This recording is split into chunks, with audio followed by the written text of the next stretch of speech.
Bonjour à tous, alors aujourd'hui je vous propose un exercice sur les probabilités, donc c'est un exercice qui est tiré du sujet de Nouvelle-Calédonie qui est tombé en décembre 2019. Je t'invite donc à le faire, donc de mettre la vidéo en pause et lorsque tu auras terminé de mettre la fonction play afin de pouvoir voir la correction avec les explications. Je suppose que tu as eu le temps de faire cet exercice, donc nous allons corriger cela ensemble. Alors, on nous dit quoi? Hugo réalise un assemblage de carreaux représentant son héros préféré. Pour cela, il doit coller 22 carreaux violets, 2 blancs, 162 noirs et 100 verts. Donc déjà, cette information-là, elle est importante. D'accord? Tous les carreaux sont mélangés dans une boîte. Hugo choisit un carreau au hasard. On estime que tous les carreaux ont la même chance d'être choisis. Quelle est la probabilité que Hugo choisisse un carreau vert? Donc on va y répondre. Alors, on sait qu'en tout, il y a 110 carreaux verts. Il y a 110 carreaux verts. D'accord? Et en fait, on sait que le nombre total de carreaux,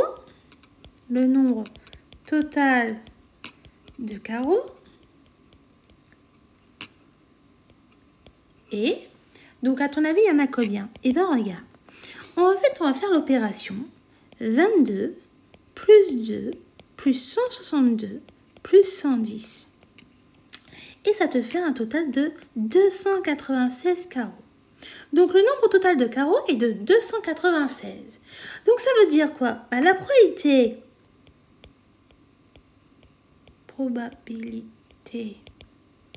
de tirer... Oui, on peut dire de tirer. De tirer un carreau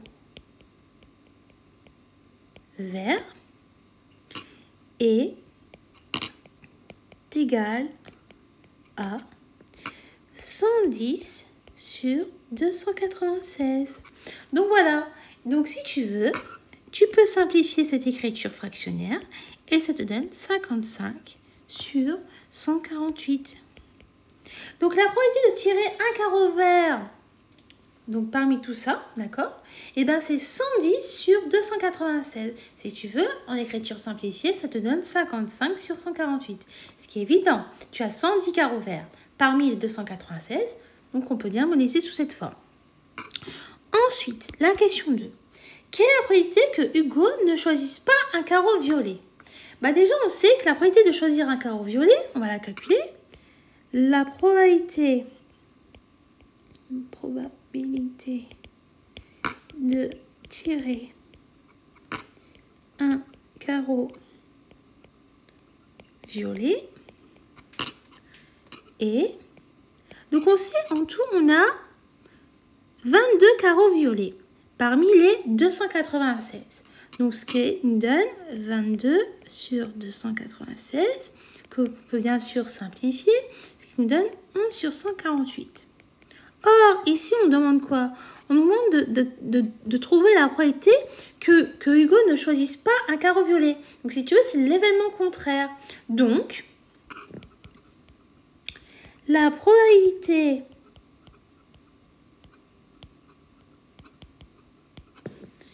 de ne pas choisir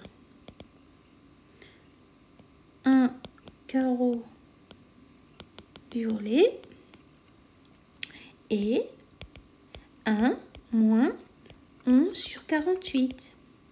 Ce qui va nous donner donc 48 sur 48 moins 11 sur 48, ce qui nous donne 37, 48 sur 48, 37 48e. Mince, j'ai fini l'erreur d'inattention.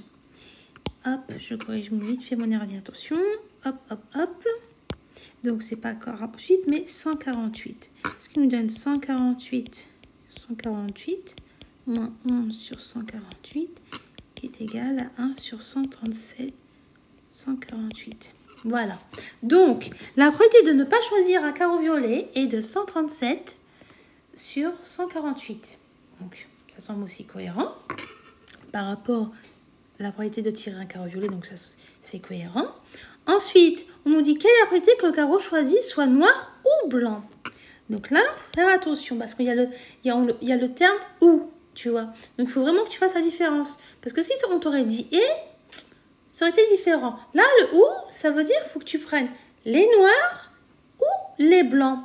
Donc, on va modéliser ça. Ça nous dit la probabilité